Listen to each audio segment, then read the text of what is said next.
11.129 тестирање, 839 инфицирани граѓани, а 119 завршиле во болнички кревет. Ова е билансот од минатата недела, која се вброи во најпозитивната недела откако пандемијата со новиот вирус зема замав. Во статистичката обработка на податоците од Институтот за јавно здравје се наведува дека падот се однесува на вкупниот број заболени, споредено со претходните недели, но и од бројот на заболени од тестирани. Регистрирани се вкупно 839 нови позитивни случаи од 29 градови во државата и намалување од 7% во однос на минатата недела. Процентот на позитивни од тестираните изнесува 7,5%, што представува намалување од 0,3% во однос на претходната недела. Од бројот на ново заболени, Скопје прединачи со 1/3 од ново заразените, но она што загрижува е порастот на заболени кај популацијата од 30 до 39 години, број кој надминува 18% од сите вкупно заразени.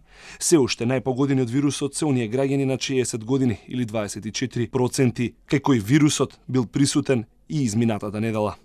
Пријавени се 19 смртни случаи од 6 градови или 2 повеќе во однос на претходната недела и сите се на возраст над 60 години. Од нив 16 биле хоспитализирани, а 3 лица починале вон болнички услови. Коморбидитети се регистрирани кај 16 починати лица. Најмал број е регистриран кај децата од 0 до 9 години или 2,4%. И од 10 до 19 години 5,8%. Од вкупниот број нови случаи, изминатата недела 307 имале контакт со потврден случај.